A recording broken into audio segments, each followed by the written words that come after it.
Hello everyone, नमस्ते। के गर्दै हुनुहुन्छ हैन? म चाहिँ आज टक्क बाहिरबाट आइरहेको थिएँ अनि यो थुङ्देमुन हुँदै ट्रेन गइहाल्यो। त्यसपछि त मलाई यहाँ नआइकन मनै दिएन। ल हेर्नुहोस्, थुङ्देमुन होटेलको ठिक अगाडिपट्टि छ हैन, थुङ्देमुन होटेल त्यहाँ देखिहाल्नु भएको छ। सो भेरी ब्युटिफुल ठाउँ छ। कोरिया आइसकेपछि थुङ्देमुन नगइकन फेरि मनले धर्दिँदैन है। थुङ्देमुनको यो एकदम मनोरम दृश्य चाहिँ हेर्नुहोस्।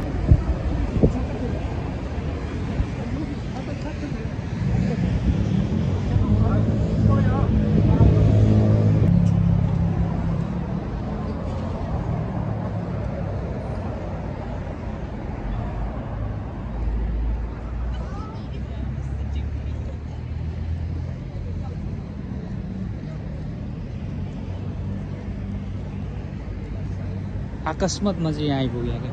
This is a very very very beautiful ठाउँ छ नि त यो। हेर्नु त, ओ माई गड, सुन्दरताको के बयान गर्ने होइन। यस्तो दामी ठाउँमा आइपुग्यो। कहाँबाट आइयो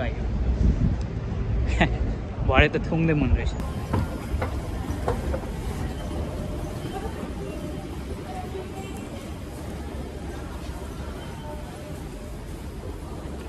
अहिले चाहिँ म थुङ्देमुन सिजाङ आइपुगेको छु। यो चाहिँ अन्डरग्राउन्डमा पुरै सपिङ थुङ्देमुनको अन्डरग्राउन्ड।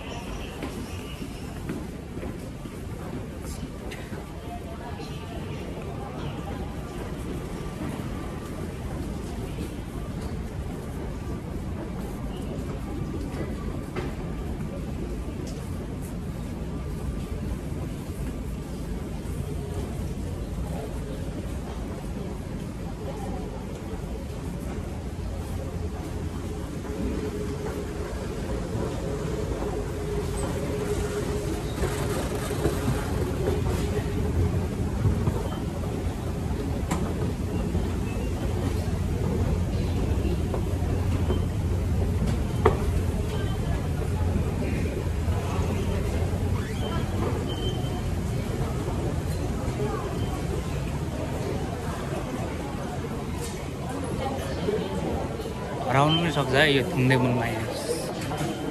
डेन्जर ठाउँ।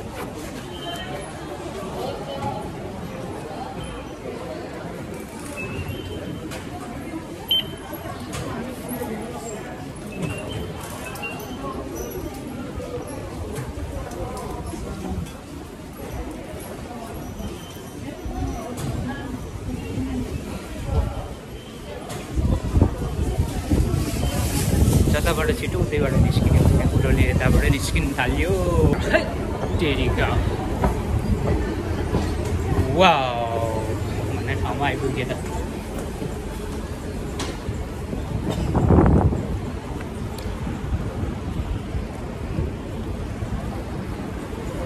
हाय अच्छा गाइज, 9 नम्बर गेटमै आइपुगेको छु नि त। ट्याउ ट्याउ ट्याउ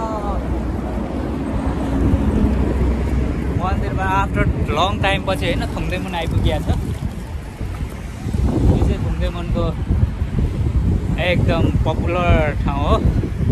सो ह्याप्पी होइन, घुम्दै घुम्दै आएको। आज ट्याक्कै यहाँ आइपुगिहाल्यो।